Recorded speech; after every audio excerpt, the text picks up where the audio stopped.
Is there a crisis of masculinity? Let's find out. Is there a crisis of masculinity? Yeah, just like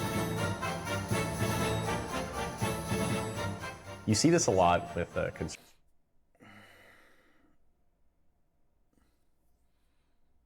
I'm not saying you're not a man if you don't have big biceps. My biceps aren't that big. Um, he has a much better beard than I do, but are my arms the same size as him? Oh shit! I can't be saying anything. Never mind. I've been training for years, and my arms are the same size as him. Never mind. I can't say anything. We're good. We're good. We're good. Let's move on. conservative commentators, the manosphere, red pill influencers. It's this idea that men are falling behind, and you do see this represented in like data on education, for example, where like young boys are doing worse than girls in schooling. But beyond There's a couple of things that I want to point out with that point in particular. First and foremost, I do want to mention that as of this year, I did recently become a teacher. And while the population of people that I am a teacher for is quite different than, let's say, your public school, it's not even a magnet school. Like, it's not like I'm teaching smart kids.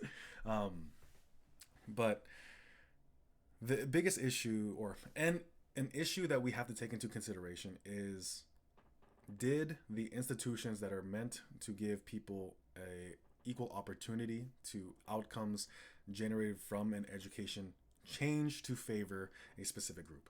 If it did, we should expect to see that the people that we designed it to start to favor are now getting more favorable results.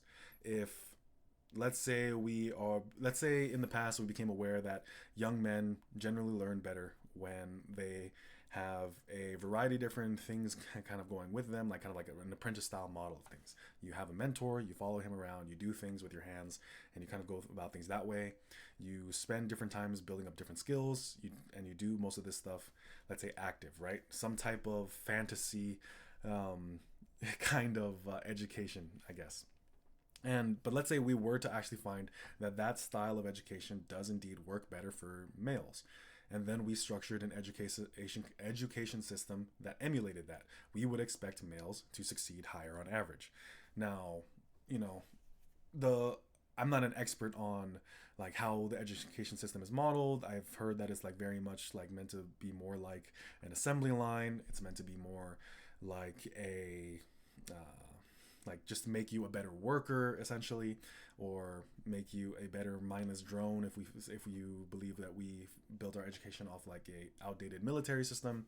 Um, and we might see that those result that might be a result. But if we did start seeing a change in the institutions of our education to favor a certain style of learning that is more beneficial to a certain group, that group should begin to succeed at a higher rate. That's essentially the point I'm trying to make. And is that something happening in higher education? Maybe. Is that something happening in high school level, middle school, like younger? Who knows? But it might be. I don't know. on kind of this, I think, often cited trend of declining testosterone. And testosterone is a bit of a nefarious measure of like masculinity. You can look at this other video we made on the myth of testosterone. What So I'm probably going to get through maybe 3 minutes of this. Um, with things like testosterone, if you believe that the lack of masculinity in people is a result of a hormonal issue, I think you are just as much of a bitch as the people you are trying to argue against. If you cannot take, let's say, responsibility, for a lack of better terms, for your own diet, your own training and things of that nature, then blaming a hormonal issue as a result of agricultural practices or policies or things of that nature, I think is typically a pretty weak thing to do. Because if it were truly a hormonal problem, we would not see as many successful examples out there of strong, healthy, natural individuals. And there are a lot of people like that. So as a result, if you think testosterone is what's holding back men, you're just a bitch who doesn't work out as hard and probably can't read. Maybe, possibly, I don't know. Could be a straw man, could be a definitely an ad hominem, but I mean, whatever. What does it actually mean for there to be this like threat towards masculinity, that there's a crisis somehow, this sort of rhetoric of a crisis? So I really looked into this, like what it meant exactly, and I think a lack of or I think a threat to masculinity is more so just the lack thereof. If there, if we lose, first and foremost, a understanding of what a masculine man is, and if we fail to produce more men like that, then things are going to go to shit. Now, as an example of, let's say, as an example of masculinity that I think most people can get behind, beyond the ones that I would like to appeal to. Okay, I'll get into it. So I think strong examples of masculinity that most people can get behind would be someone like Aragorn from the Lord of the Rings. Strong, like cares about others, can take care of others as well as taking care of himself. Like not selfish, things of that nature. And then, but then there's other characters within that story as well. Of course, there's Gandalf, Frodo, and really, I think when it comes to the Lord of the Ring characters who are these men, um, they are obviously influenced by the peak of masculinity, which is Jesus Christ. So, not to get too religious, but I mean, he really is the best that a example of a human being to ever walk this earth. So, it makes sense that a fictional character who is, at least in some aspects, um, made or meant to emulate that person would be a great example of masculinity. So, like I said, Aragorn is the best example of masculinity that we have. He is present through dark times, good times, bad times. He sticks to doing the right thing. One of my favorite things that he said in the books is that essentially what was good yesterday is still good today. The idea that good and evil, these are objective things, and then something, if something was unjust 100 years ago, it's unjust today, even if circumstances might have changed.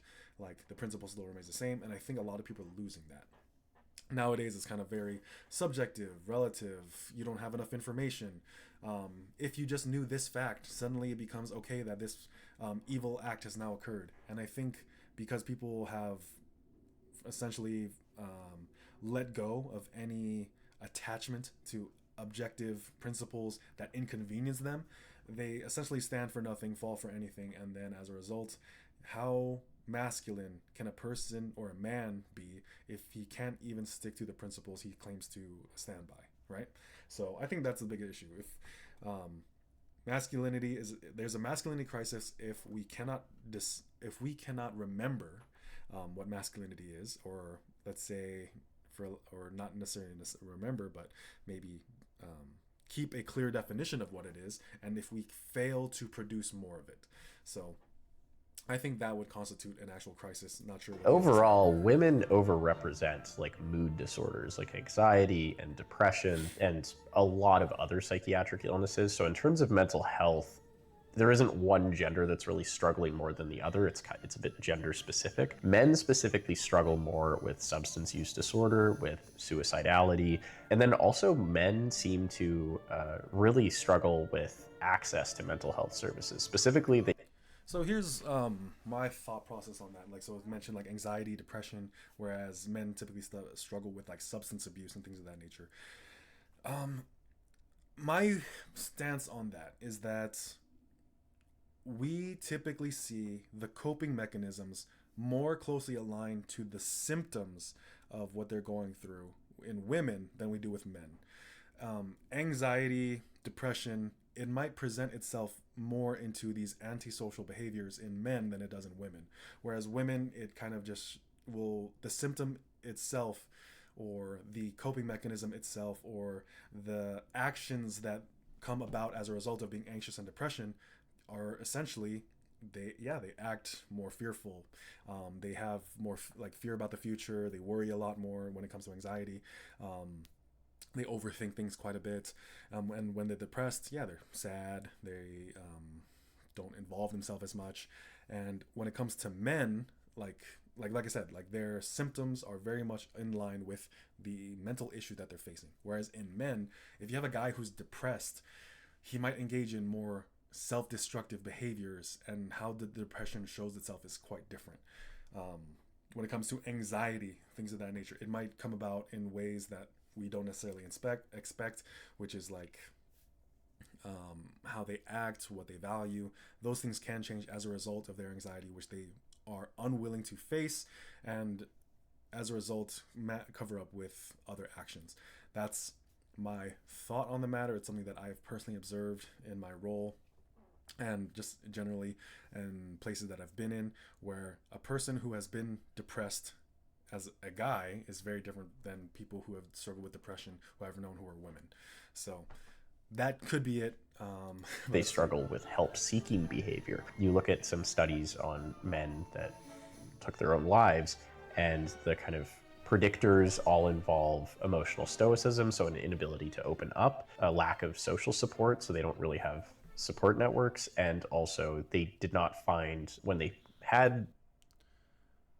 So I want to let him finish his thought, but this is a few things that I find, for a lack of better words, problematic. Emotional stoicism. I think by attaching the word stoicism to this, brings it into a negative, brings it into a negative connotation. I generally don't think stoicism is the best philosophy out there. However, it has a great track record of, one, helping a lot of people, and introducing them to philosophy, right? So that's cool. I'm a philosophy fan, and I do think that Stoicism does teach some pretty good lessons about life, but there are some things missing when it comes to Stoicism. I think Stoicism very correctly identifies certain attitudes and behaviors of a, let's say, stronger minded person, such as we suffer more in our thought than we do in reality. I think that's a very real statement. It's not what occurs to us, but our reaction or something of that nature. Like, that type of messaging, I think, is pretty helpful. I think that we feed into, let's say, mental illness or fragility of the human being when we say, no, you are allowed to, I don't know, like, I'm trying to find a very accurate way to say this. I'm not trying to spare anyone's feelings, but I'm just trying to find a way that actually captures what I'm trying to say, because yes, you can feel angry. Yes, you can feel sad. You can feel that you've been hurt by society. But I think it kind of comes from a place of not really being able to express, first and foremost, the reality that is currently happening around you, and being able to articulate how you want to react to that reality. So what do I mean by that? You feel the world is unfair, but you don't know why. And here's two things that'll happen if you are able to better articulate why the world is unfair. Either it becomes more clear why the world is unfair, or you maybe start to figure out, actually, I'm living a pretty good life. I, have my own financial struggles and have my own stressors and things of that nature, kind of dealing that I have to deal with in my own life. But regardless of those things that I'm dealing with, overall, I'm living a very fulfilled life, despite issues that I have, like, just a couple months ago, I was dealing with a great deal of financial instability. I was dealing with a lot of instability in my career and in my personal life. But even in that circumstance, there were enough things where I was genuinely blessed. And I think that when it comes to a lot of different people, they are in situations where certain needs are being met, but they're unable to articulate or understand the current needs that aren't being met in a way that's actually productive. And as a result, it makes you unable to appreciate the needs that are being met. That's a lot of words thrown at you all at once, but I think that's one of the things that is happening. It might be better characterized or termed as a lack of gratitude, maybe. Now, the second point, a lack of emotional support, right? I think this is one of those things where the stoicism, and I mean not necessarily in the case like identified here by the video, but genuine stoicism, like the Meditations of Marcus Aurelius, discourses by Epictetus, all that kind of stuff. My biggest problem with Stoicism is that while it presents a compelling, let's say, I'm trying to find, sorry, while it might express a compelling like worldview, it cannot justify itself. I think when it comes to the Stoics, it's because the Stoicism is valuable or it is truthful because it leads to virtue. Virtue is the greatest thing. Now, the problem with that is we live in a world that has seen the horrors of World War One, World War Two, the Cold War. We were on the brink of nuclear destruction. The scale of our conflicts has escalated so much. The global reach of things happening far beyond our control do start to impact our lives now a bit more than ever. Whereas before, for example, it's not a perfect one-to-one thing, right?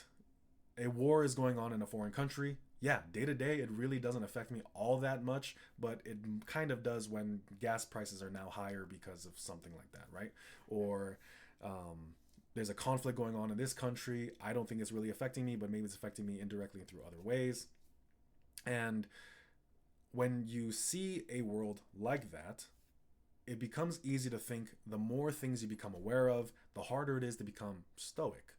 So that could be a reason why stoicism like gets that addition here as being like you're emotionally stoic, so that's kind of like a bad thing.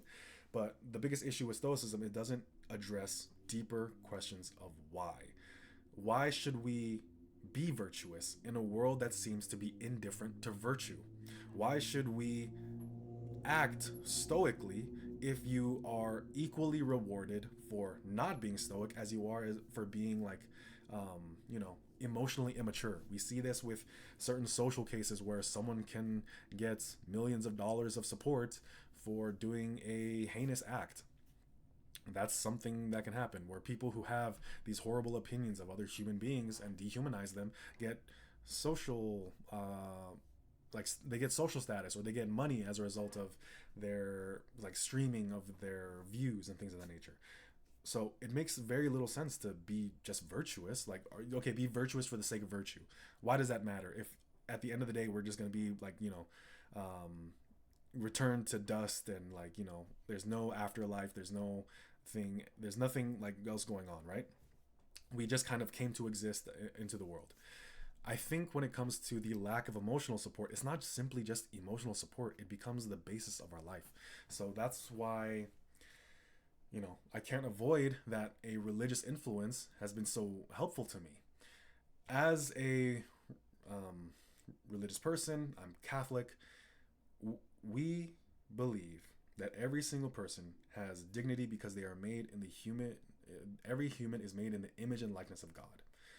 The purpose of human life is to become reunited with God, essentially.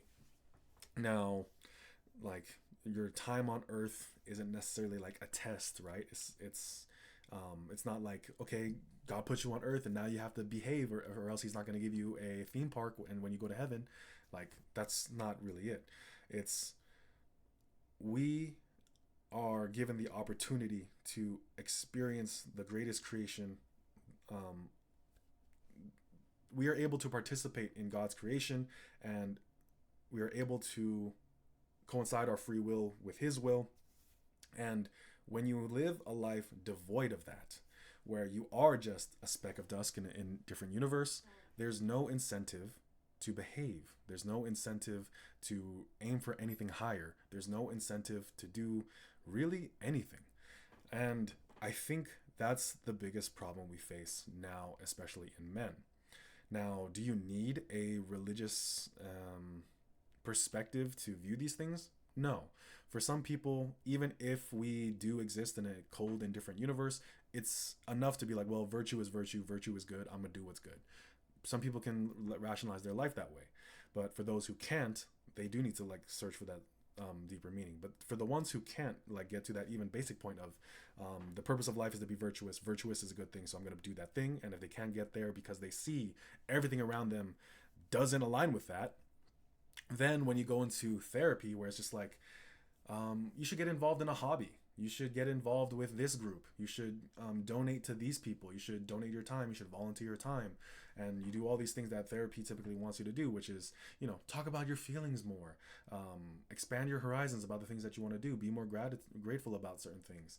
If your fundamental premise about human life is that, things are unfair, we're just here randomly, there's no right and wrong, it's very difficult to make your life better when you can't even have a measuring stick that works, because you don't believe in right and wrong. You don't believe that we're here for a reason. You don't believe that life has values.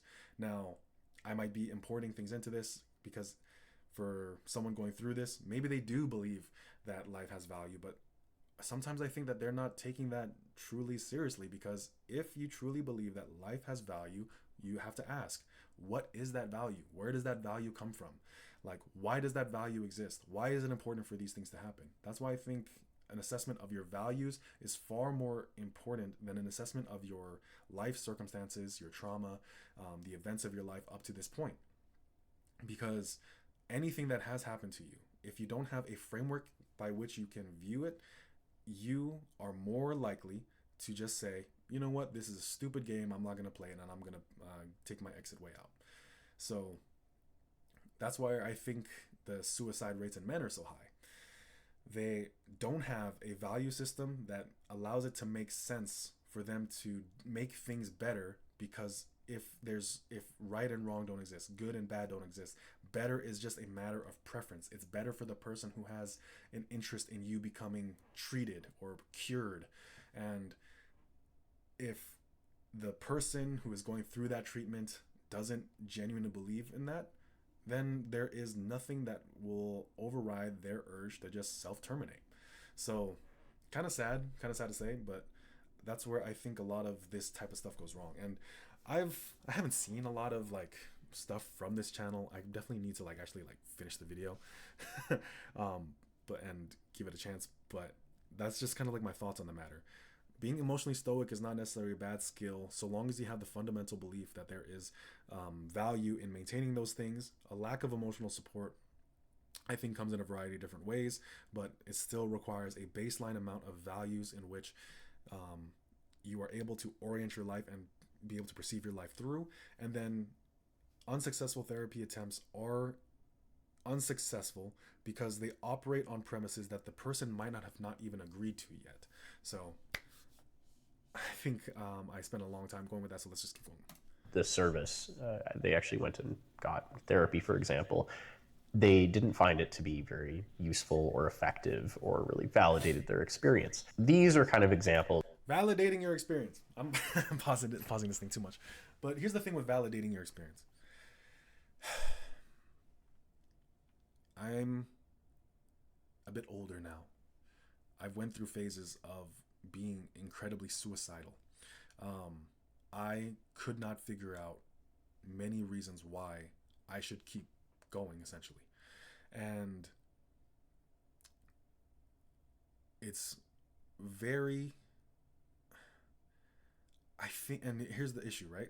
If you confirm with a person who is feeling that urge, that yes, like, because like going back into like that thought process is like nothing you do will really matter, because at the end of the day, all of this is just going to eventually, no one's going to remember this in 1,000 years. Maybe someone says that, or maybe they say like life will go on anyway, or people will adjust, people will adapt, people will continue to move forward, something like that.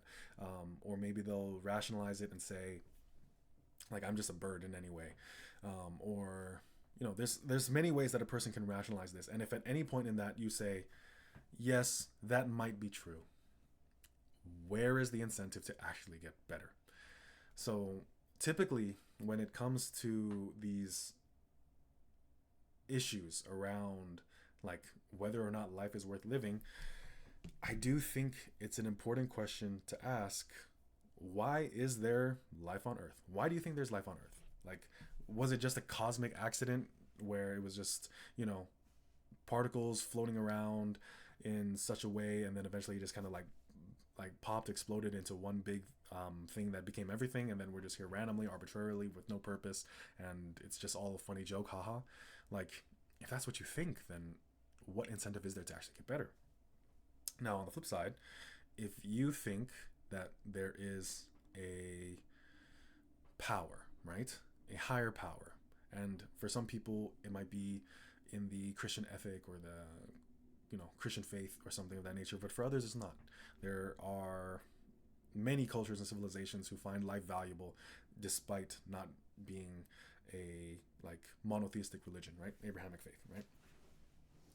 But they're grounded in something in which their life has inherent value and meaning.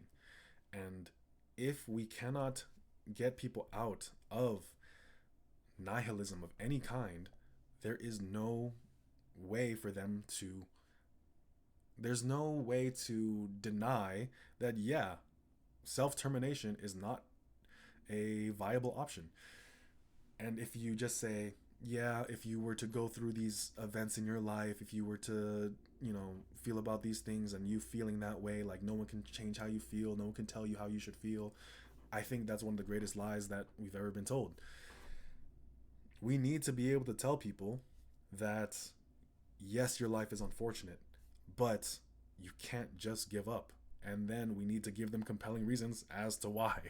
It can't just be like because, right? And hopefully the rest of this video kind of gets into that. Of, okay, there is a crisis that is specifically targeting this group of people. Another often cited piece of evidence for the crisis of masculinity is the loneliness epidemic. This 2019 meta-analysis that had about 40,000 individuals, they could not find a significant difference between the genders when it came to loneliness. Men and women seem to experience loneliness similarly. Although women report having more friendships and more social support than men, it does not seem to make a difference in terms of their experience of loneliness. Now, there was an interesting moderator, and I'll come back to this later as to why there might be one, which is age. So young men seem to struggle with loneliness more than young women, and older women seem to struggle with loneliness more than older men. So in terms of the loneliness epidemic, besides this like moderator, it's not super clear if there's really a crisis going on.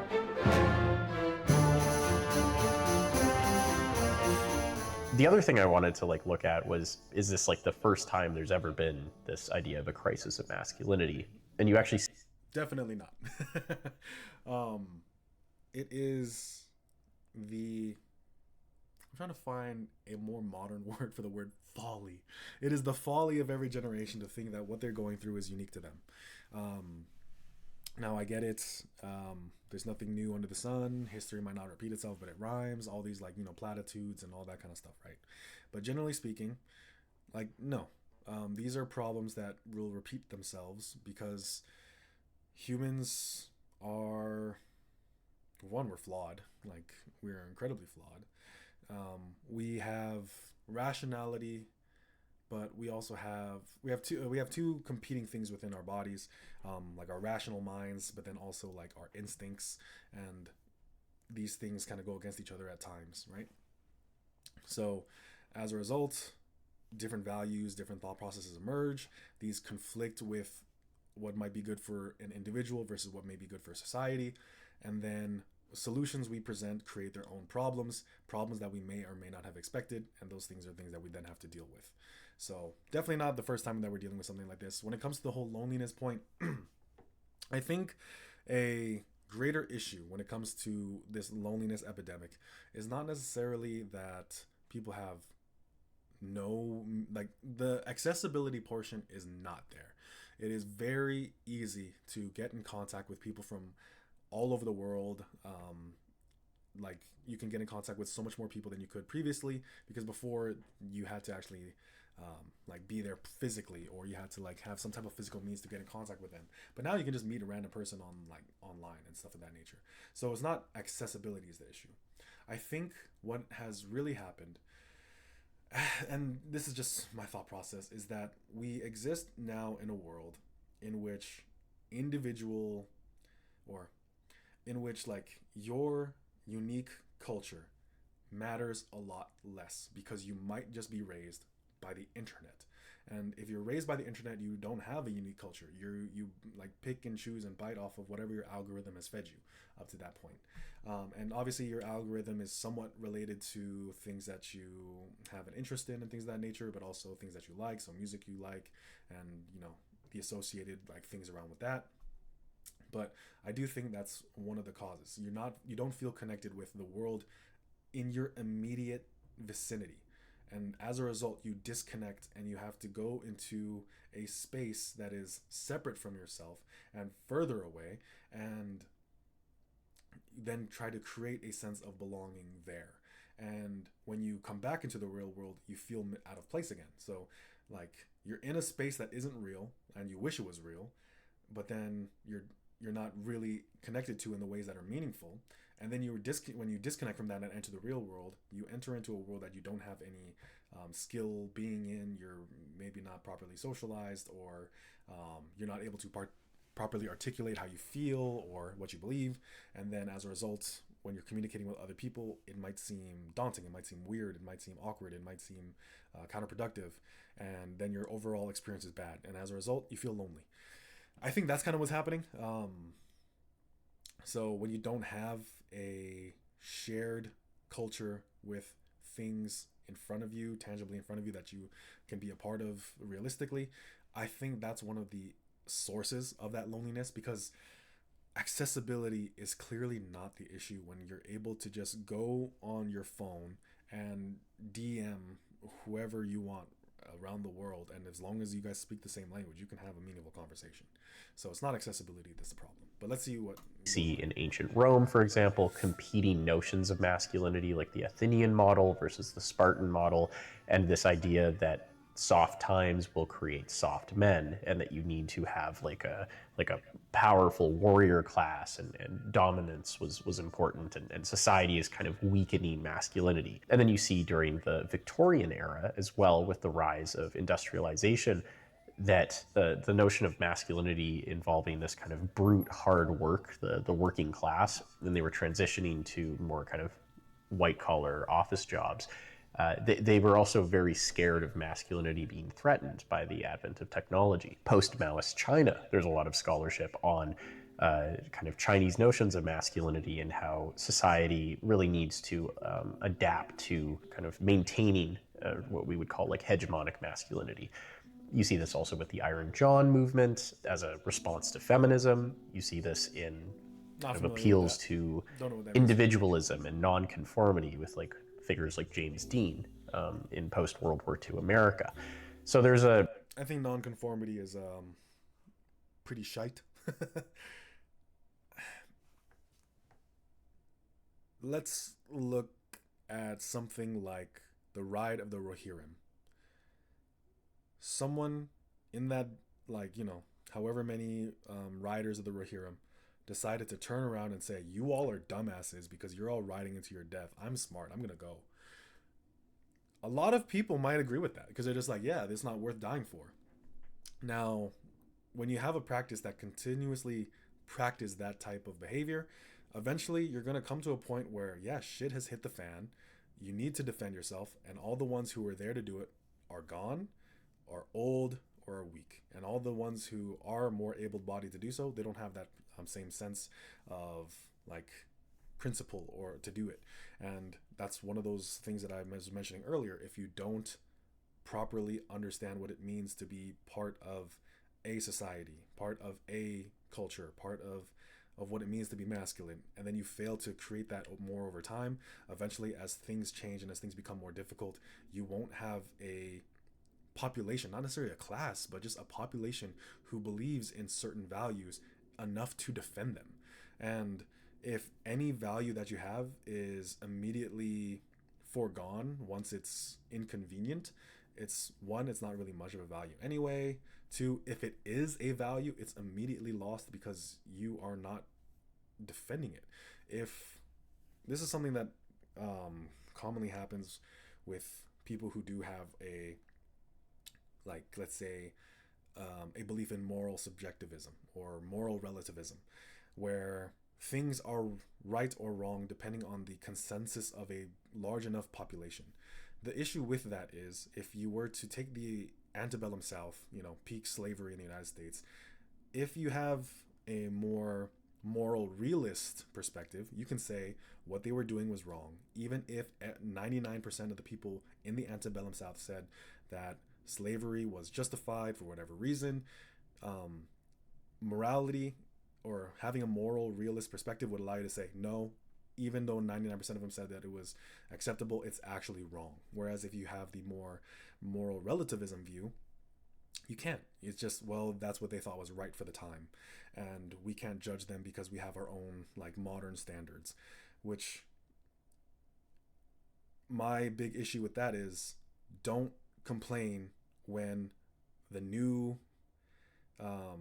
like conquering force conquers you, because they might be larger than you. They might have more people. They might have strength behind them. They might have power behind them. They might have, money, authority, and all these like other factors around behind them that have more influence. And then they conquer you. They take everything that you own, violate your rights, and all these things. And you can't say a darn thing because you do not have any moral like standing, essentially. So that is a big issue, I think, when it comes to like being nonconformist. I don't think like rugged individualism is, I think, misunderstood, because I think that's just a way to communicate self-sufficiency, not necessarily self-centeredness, which I think are two very different things. A consistent rhetoric of crisis that comes down to masculinity. And what I'm understanding it as is that society changes and the concept of masculinity appears to struggle with this change. It could be due to, other groups being granted more rights, such as through feminism. It could be due to economic hardship, that, masculinity really it rests on this notion of I need to be a provider, and just plainly put, sometimes the economy is not doing well and a lot of men can't be providers. It made me think about the precariousness of masculinity, that it's a performance. Like, it is tied to always proving yourself. You need to show that you're a man. You're never a man enough. And these authors came up with this idea of precarious manhood. And when compared to femininity, which is more seemingly kind of, stable as a concept, it doesn't need to be performed quite as much. Masculinity is always what the antithesis of femininity is. So it's always trying to react against the. I was brought up under the belief that the opposite of man is not woman, it is boy. Like, boyhood, immaturity, that is the opposite of masculinity. Whereas the opposite of femininity is like, being a childish girl, essentially. Because masculine and feminine are complementary things. They should not be competing against one another. Now, men should be competing against other men. And obviously that kind of brings a little bit of some issues, because then it's just like, well, that means some win, some lose. And I don't necessarily think that that's the proper framework to the type of competition that is happening among men. Or at least that's not how it should be. I think the type of competition that's happening among men should be more like the competitions that are happening, let's say, from my knowledge, like kind of more like a powerlifting meet. Yeah, you have a winner in a powerlifting meet, but does that mean the dude who like got last place is a loser, that we should like, bully him and say that he's a weak, lame ass person or something of that nature? No. Is the last ranked fighter in the UFC a bitch? No. Like, is the worst NBA player a bitch? No. Like, when we kind of view things more in that sense, like, obviously, yes, like, win, lose, like, that's why there's the concept of sportsmanship. As long as you're willing to play the game and play the game honorably, I think that's a good thing. When it comes to the whole concept of being man enough, being woman enough, I think that has already been covered by just the bare nature of being human. You have an innate dignity, and that with that innate dignity, you have certain inalienable rights given to you by whatever creator you believe in. Now, like, by virtue of you being human, you have those certain inalienable rights, and those are things that you don't need to justify. Those aren't things you have to earn. And I do think that that being treated with dignity and respect should be one of those things, but people violate that by having poor morals and things of that nature. But when it comes to the competition among men, it should not be against women. It should be against other men. When you are competing against other men, it should be with the spirit that if you are the strongest, it's not that you have superiority over other men. Your strength is superior, but you as a person are not superior. But you can then use that to the advantage of others if, but that happens if you believe that that is what life is, right? That you, whatever blessings you have are meant to be used selflessly rather than selfishly. Now, not everyone has that ethic, and understandably so, right? So for those who don't have that ethic, then you just hope that the next strongest guy is a bit more charitable, the next richest guy is a bit more gracious and things of that nature, right? Like, you hope that the ones who have those advantages and have those competitive edges and have those place in the rankings, like, are willing to be a bit more kind and whatnot. But then there's the other cool part about being human. You don't even need to hope. You can just try to be that person. If you have a certain skill set that is able to bring more value to more people, and you have the morality or sense of morality to do so, you can. If you don't, then that's their right to do so, and you still have to do your thing. You can't impose your own will and morality onto others, but you have the ability as a human being to bring your morality into fruition for other people if that's what you so wish. Feminine. And they found in this study on precarious manhood that people that kind of endorse views of I need to prove that I'm a man, I need to hit these like check marks of masculinity, it also often predicted more aggressive behavior and more mental health issues. Similarly, endorsement of traditional masculinity and traditional gender roles tends to correlate with higher suicide rates. So you can see some mental. I think the way society has progressed happened at a rate that, like, collective consciousness was not able to keep up with, for how to adapt to, like, all the changes that occurred, right? So if Aragorn is the epitome of a masculine figure, and he is the best example of a masculine figure, how would he react to being on Xbox Live? Like, on some hand, it's just like, well, you should be able to joke around and jest around with others. On the other hand, you should be able to establish your boundaries on things of that nature, right? So it became like all these fine line issues, right? But generally speaking, there's a certain spirit that motivates these things. Now, when it comes to, like, the whole providing, protecting, and things of that nature, there's discussions about systems and systemic stuff which are real. Like, we cannot ignore that we are in fact a part of a system, of a society, and things of that nature. Like, that's not something we could ignore.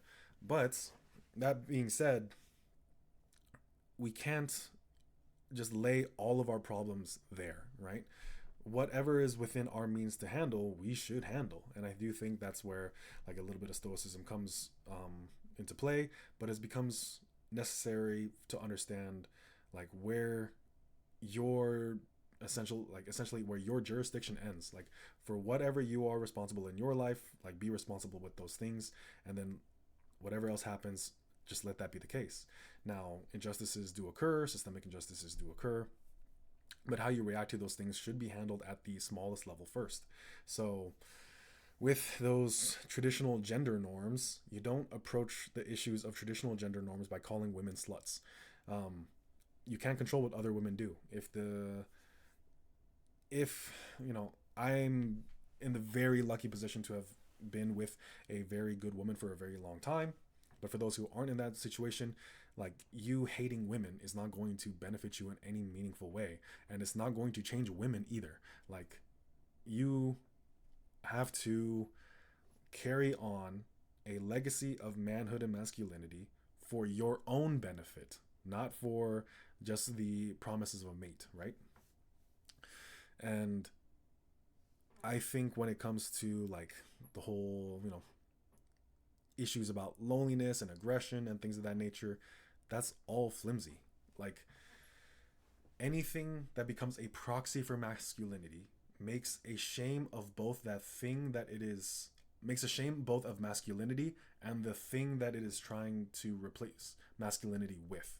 So if you think bigger muscles mean you're more masculine, you are essentially becoming a disgrace to the pursuit of being big and strong. If you think being a better fighter makes you more masculine, you are making a foolery out of masculinity and being a good fighter. If you think masculinity is being blue collar or something of that nature, there are certain attitudes, beliefs, and behaviors that are more important than the specific skill set of masculinity and things of that nature, right? That's why when it comes to, Lord of the Rings, like Aragorn, he's not the Jesus figure. He is one of three. Jesus, like, so Aragorn represents the kingly nature of Jesus, Gandalf the priestly nature, and then Frodo, I believe his is like the self-sacrificial nature. So he, so Jesus came, like, if you were to believe the Christian worldview, Jesus, he's literally the creator of the universe, and he humbles himself by becoming a human being. And what better way to symbolize the humility of a god, the god of the universe, coming down into human form, or coming down as a human into the world and being born amongst a bunch of animals in a manger, because that's essentially what it's like for, like, if we, let's say our consciousness was like suddenly born into a dog, that's kind of like what it was for when Jesus like humbled himself to become a human being, right? So there's that whole aspect. And he offers himself up, and it was a hobbit, so Frodo the hobbit, he's a small like creature. He's not there. The hobbits are not known for strength. They're not known for like caring for worldly things, but he takes it upon himself to carry the greatest evil in the world and try to and bring it to the place where it can possibly be destroyed. So there are different ways that these things can manifest themselves, right? So I know I mentioned that Aragorn is like, the greatest example of masculinity, but it's just a reflection of something deeper, and that is the masculinity represented by Jesus. And then even with continuing that forward, there's like, the kingly nature of Aragorn, the priestly nature of Gandalf, and then of course the sacrificial nature of Frodo, right? And these are all things that can be represented in a bunch of different ways, right? Like, we need good leaders. We need leaders of men who are able to like motivate and inspire like change aligned with good moral values. We need people who are like, like priestly, able to like do, how do I say, able to stand up against evil and things of that nature, confront evil with even greater powers, but be able to show restraint and loyalty to something like higher and greater, like Gandalf. And then of course Frodo, being able to take upon the evils of the world but not be tainted by it, and instead try to bring it to the place where it can be like destroyed, redeemed, and things of that nature. And that's why Lord of the Rings is my favorite thing, like favorite piece of fiction. But that's where I think this kind of goes wrong. Instead of saying there's so many different ways to be masculine, in reality we are creating problems about how masculinity is expressed, and believing that because masculinity is expressed different ways, then masculinity exists in different ways. That's not true. Masculinity is this one thing, and I think it is like the concept of the gentleman. It's being aligned with higher virtues and higher values and things of that nature. And while they might represent themselves in different ways, because we need carpenters, we need like plumbers, we need electricians, we need people who can I'm trying to think of like other very respectable and noble professions, but you kind of get my point. The professions themselves don't matter because they're motivated by the same driving spirit that life has meaning, life has value, and these values must be maintained by people of appropriate skill. So like masculinity itself is consistent across all those things, even if the characters or the means of how those are presented to the world are different. Mental health issues with carrying these rigid views. Where do these views come from? How do they develop? This show, Adolescence, it's very good. I'd highly recommend it. Dives. Isn't that the show that was based on? I might be mixing up shows, but isn't that the show that was based on a kid who stabbed? and I think killed a classmate who was, but in the show or the film, the killer is depicted as a white kid, but then in reality, the the killer wasn't a white kid. I don't know. Not relevant to this discussion. Into a lot of these issues, and there's a really good example where the child is this young boy, and he's got wrapped up in kind of the manosphere space. I won't spoil it too much. That's like a very much a nice summary of it. There's a lot darker things going on. He talks about how when he wasn't very good at sports, and he was like failing at this one sport. He looks up at his dad in the stands, and the dad turns away to not look at him. And this is kind of how this precariousness is socialized and educated in young boys.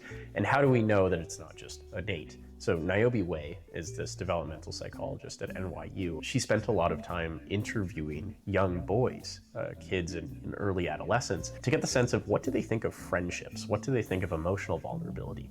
Most of these boys believed that friendship was built on trust, on vulnerability, on when you disclose something difficult to a friend, they're not going to make fun of you for it. And then around late adolescence, she saw this trend where there are higher rates of loneliness and a sense of isolation, and where the suicide rate increases 4 times compared to women or to young girls. She's like, why is that? So ask these boys a little bit older about their notions of friendship and emotional vulnerability, and you do get the sense that they see it as being feminine. They become suspicious of becoming too close to their male friends.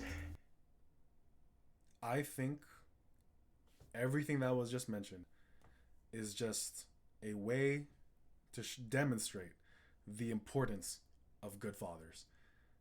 If you like, daddy issues are a real thing for guys too. If you don't have a good relationship with your father, like, yeah, you don't have a good it will be weird to have a good relationship with another male figure, or another male in your life, or something of that nature. If you kind of lack that father son dynamic, right? And I think so. Not only is this like a good way to kind of explain the importance of good fathers and stuff of that nature, but it's also like fathers, they're older, they should be wiser, they should actually care about the kid and stuff of that nature. And in that example with the kid playing baseball, it's how differently could things have been if the father just said to the son, my love for you is not dependent on your skill at this sport, but or not but okay, like my love for you is not dependent on your skill in this sport. And then say and because I love you, I want you to walk away from these sports with a lesson. Even if you might not be the best, it'll always be more beneficial to you aiming to be better than it is to just give up and accept that you suck at something. There is more value in putting effort into something with the goal of getting better than there is in just leaving something behind because you're not good at it. Like the skills that you would learn, such as patience, determination, hard work, courage. These are things that eventually, when you translate them into something that you are good at, are only going to take you even further and further than where anyone else could possibly be. I think if the child in that situation was told that, a lot of things would be different about that child. The second thing is, if he has that kind of dynamic with his father, and that dynamic changes as they get older, the son enters into a different stage of life, the conversations they have can be a bit different. They are able to focus on more mature things, and eventually they'll become more like equals, because as a father-son kind of thing, you're training your replacement, you're training for your you're training your replacement, you are raising a person into, on one hand, a better version of themselves, but on the other hand, a person who did not have to deal with the, I guess, deficiencies or mistakes that the father did that damaged his character rather than made his character better. So he's able to move forward, and he'll have to deal with new problems as a result, but at least he won't have to deal with the same ones if things go properly, which they rarely do because people are people and things of that nature. But I think what he just mentioned up to that point is just that's why fathers are important, you know? If you're a They dad, be a also good one. see all emotional vulnerability should be constrained to a romantic relationship with a woman. So they see women as more of the kind of repositories of their own issues. Her argument here is that, well, This is another way of just saying we all need the bros, and and you know, we need the bros. We need a good woman in our life, and this is where I think that whole thing that I was talking about earlier, like about community, about being part of a connective culture, and why I think, you know, I personally have benefited from a more Christian outlook on things is because I don't just have my wife. I have close friends, and I have a community, and I have a, like, you know, um, the the purpose of a priest is that they give up their own.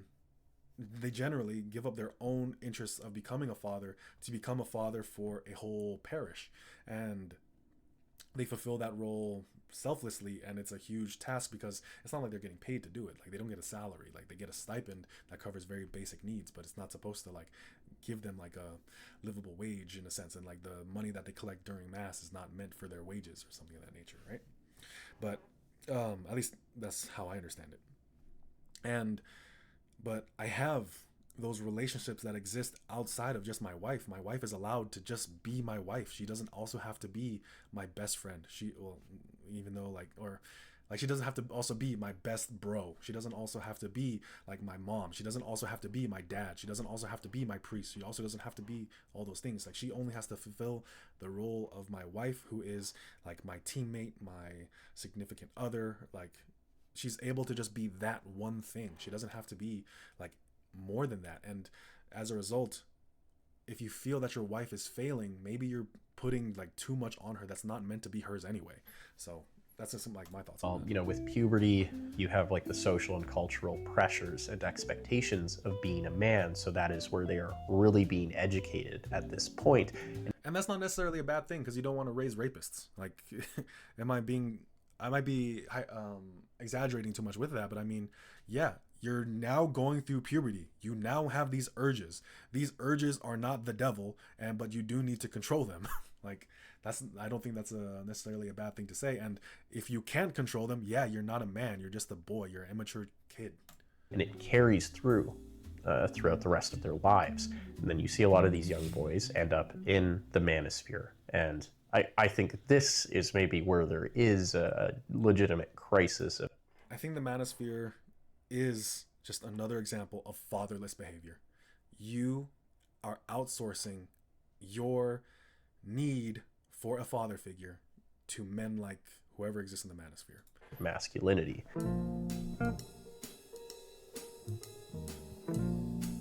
If we're really gonna rethink how to fix this problem, how to work on this, I think Niobe Wei's recommendations of parenting that is a lot more empathy based, and also an education system that's a lot more aware of this sort of process of socialization is important. That you should encourage maturity and growth, not as independence and self-reliance, which we usually reward young boys for doing, for expressing themselves with this sort of like emotional young boys. Wait, one second. Okay, so the duality of young men, and I do like his point right now that like there needs to be, like, you know, of course, like the education system and all these other things, empathy and all that kind of stuff, and I get it. So, but let's look at this, right? Emotional stoicism. I don't think you can get growth without some amount of emotional stoicism. So what I mean by that is, like, you are halfway through the storm. You need to be able to put on that poker face, ride the waves, get through to the other side, and then at that appropriate point, like, have that discussion of like, what the heck did I just go through? What am I supposed to learn? How, like, what mistakes did I make along the way? What kind of precipitated that? What can I do better? How can I avoid this if I want to avoid this? How can I make sure this doesn't damage me further? I think that's a big part of it. Now, the next part, like self-reliance.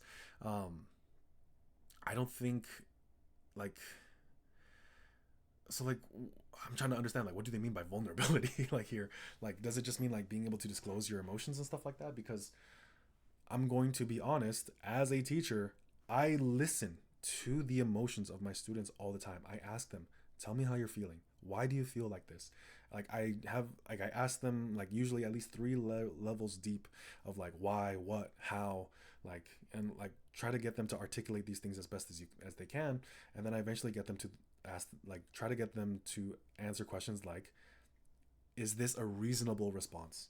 Is this is that what happened in reality? If the person's intention was not to do that, how would that change your reaction? And sometimes I think, yes, vulnerability is not just you sharing information, it's also you being open to new information, being open to um, insights that you might not have considered, and being able to actually take the time to think about them and process them and move forward from them.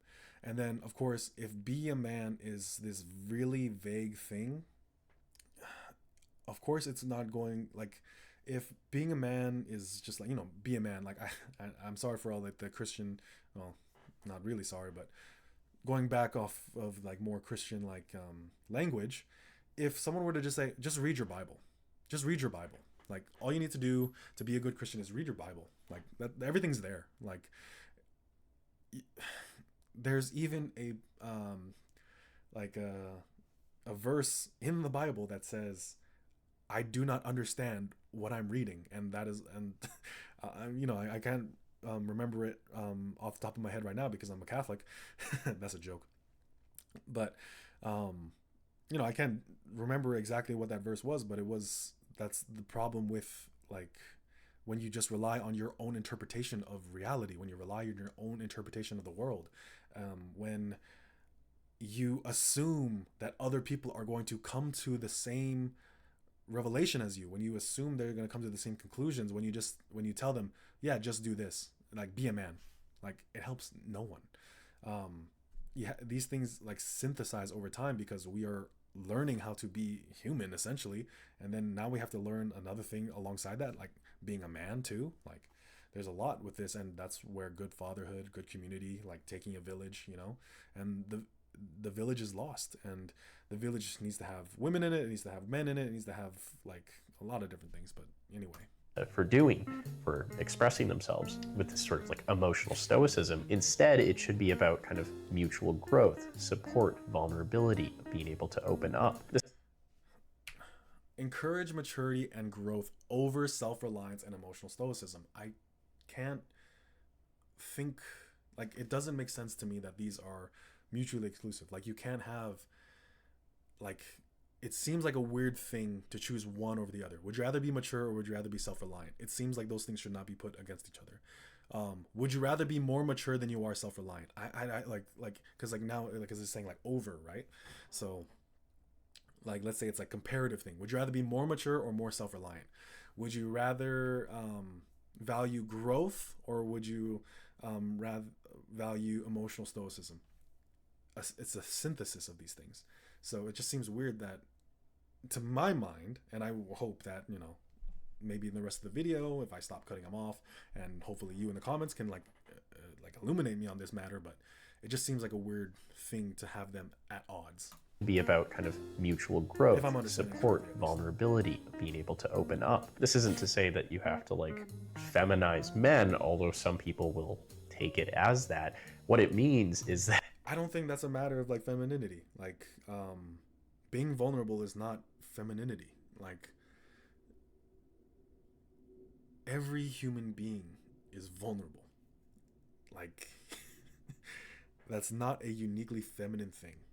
And vulnerability in this, and I'm using vulnerability in the sense that we all have um like areas that might damage us or something of that nature, or might press us or something of that nature. But then being vulnerable, if it just mean like telling people how you feel and stuff, like that's also not a feminine thing either, and it shouldn't be demonized. But the thing is, like, men and women, I think, would both benefit from being able to fully articulate how they feel and why they feel that way, and then being like asked to then reflect upon that in how things are happening right now in reality.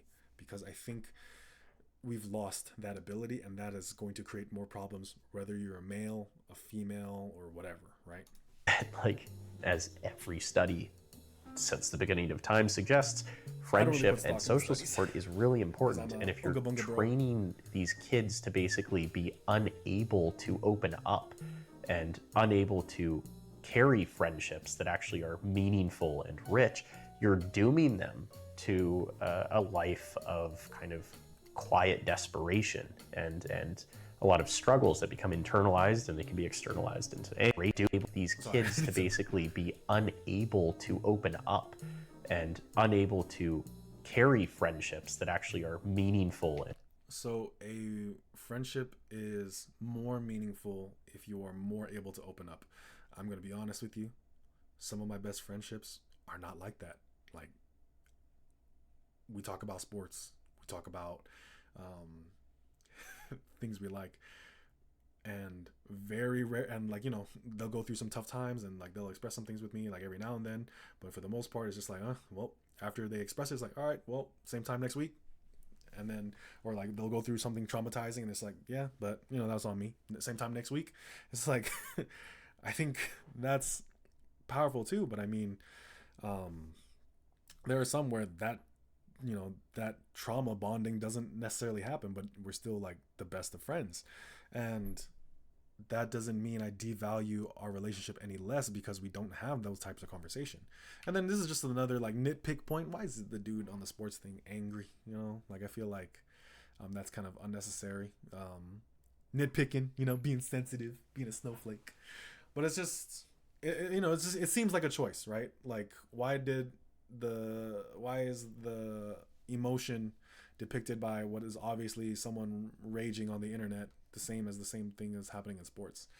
Like, sports, I get it, there's an emotional component to it. I'm a boxer. Like, people have egos. They will smack you harder because they got and then they want to get theirs back. And then some handle it better with sportsmanship and are able to understand, well, this is just sparring, we don't need to like trade brain cells, whereas others just like, you just offended my masculinity, and then they have to like unleash everything, and I'm gonna go over there and self-defense your ass. Like, that's not like appropriate, but it's just, it just seems like a choice to depict sports as being like fueled by anger. I think having a competitive nature is not necessarily like a bad thing. It's not associated with anger by any means. Taking it personally, like, I think that there's something about that to be respected as well. And I do think it's a good attitude to have when it's just like, my concept of fun is getting better at something I like. Because I think that's where a lot of love for video games come from. A lot of my favorite video games, are very closely related to the concept of the game is more fun because I'm better at it. So things like RPGs, like the Souls series, like real-time strategy games, the game becomes more fun the better I am at the game. So I think developing that is a good thing, and that's not necessarily an anger thing. And obviously, yeah, if you get angry, to quote the greatest philosopher of gaming, like, if the moment you no longer get angry at a loss, like, you've lost twice. Like, you have to have that gamer grind set. And unable to carry friendships that actually are meaningful and rich, you're dooming them to a life of kind of quiet desperation and a lot of struggles that become internalized, and they can be externalized into anger. And I mean, that's why you see a lot of men, men in general overrepresent externalizing symptoms and externalizing disorders. So I think those are important. And then I think regarding mental health issues, I think kind of cultural competence when it comes to mental health practice and mental health services is important. There is studies that show that when men are able to talk about depression in terms of burnout or stress, they tend to be a lot more willing to disclose their feelings. And they are, like, you do see, like, when it's offered Therapy to good. them in kind That's of man-friendly ways, they are willing to engage with it. So I think just like any other group that exists, you tailor the needs of that group to the intervention, and that's all it is. I mean, that's all it should. Tailor the needs of the individual to that intervention. Sounds a lot like child rearing, you know, raising a good son, raising a good daughter, right? So that's the importance of good parents. Maybe, I don't know. I'm actually gonna not continue. I don't know. I feel like it's bad if I just cut off the video here. But the thing is, like, you know, therapy good, right? I'm not saying that therapy bad. Like, I'm not a therapy bad kind of guy. Go to therapy if you need therapy. But I do want to just point out that, you know, I am of the position that therapy is very much like confession. I think the human soul craves confession. It craves to be heard, and it craves to be heard and not judged.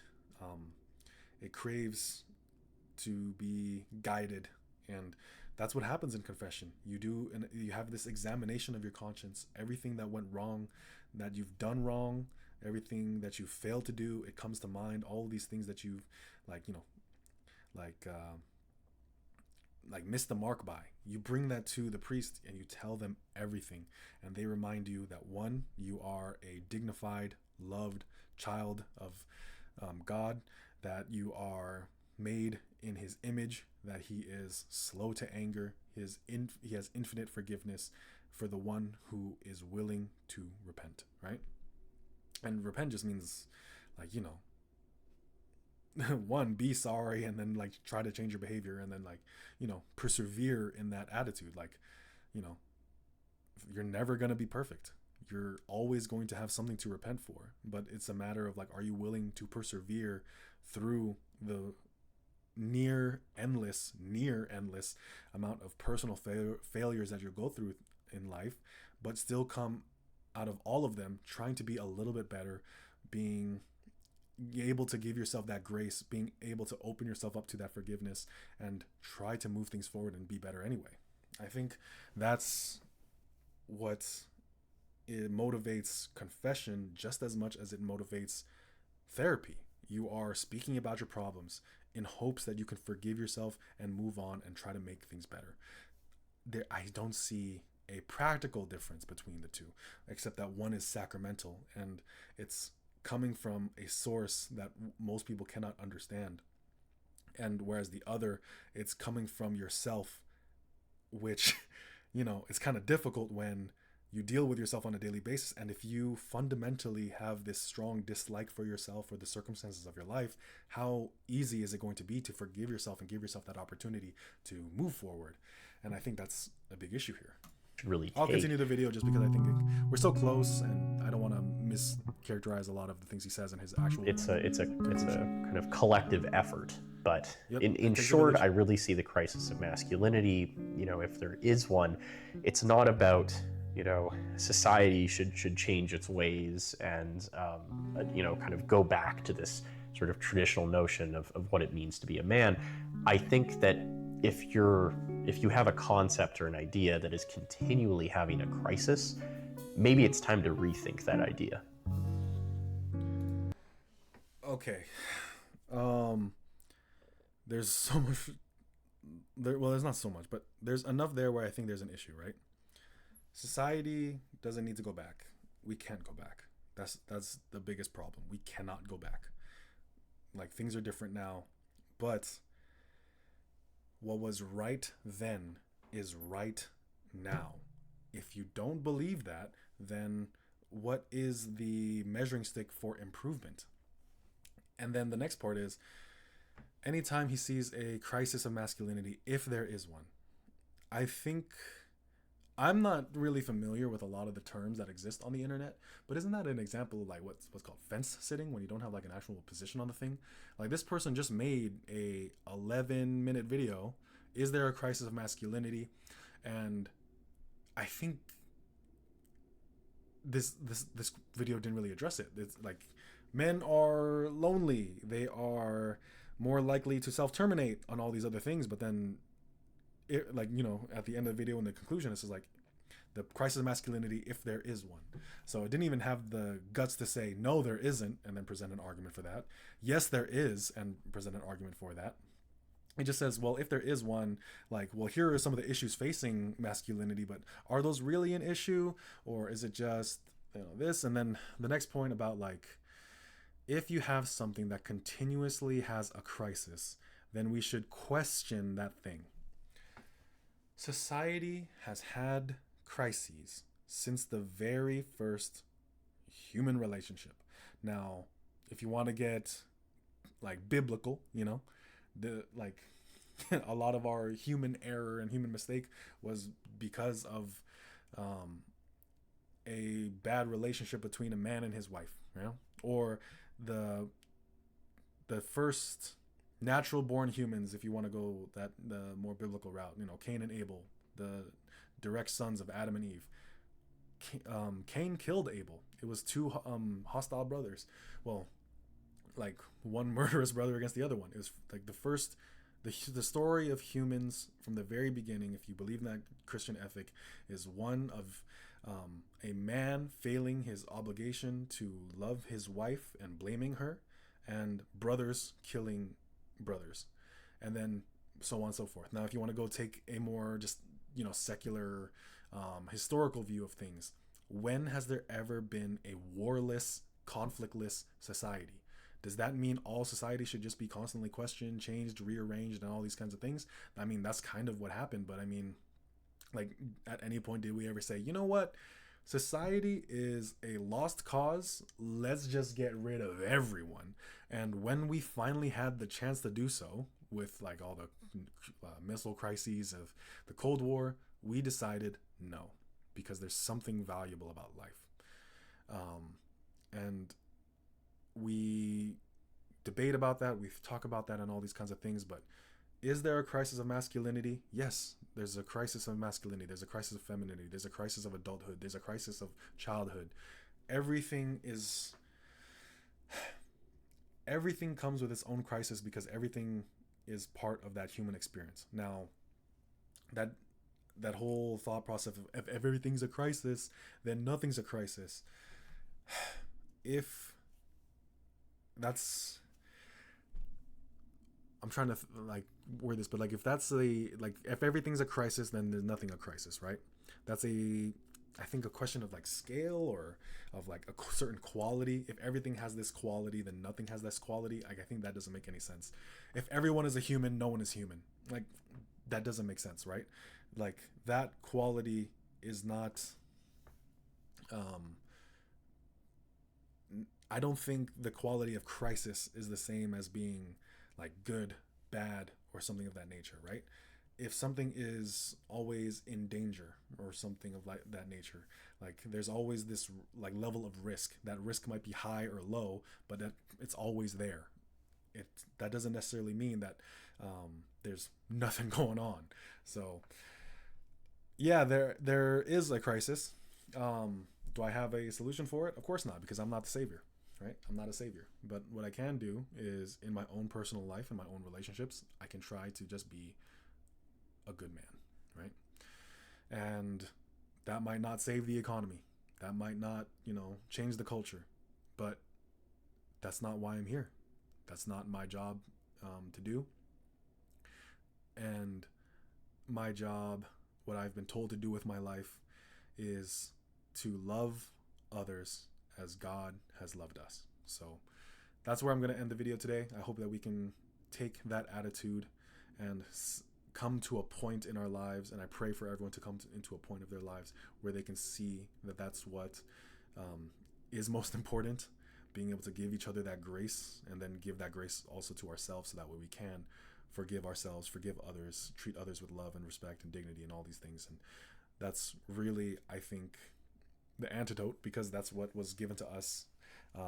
At least that's what Christians believe was given to us by our Lord and Savior. So now, for those of you who are more secular and would appreciate a more secular worldview, I don't know how to give you one. But I hope that you were able to at least find this interesting. It's something that I want to do a bit more. There's a lot of philosophy content that's out here on YouTube, and my biggest problem with philosophy content on YouTube is that there's no real disclosure of your stance. And I do think labels are important. I know that there's that philosopher who said, like, to label me is to diminish me, or something of that nature.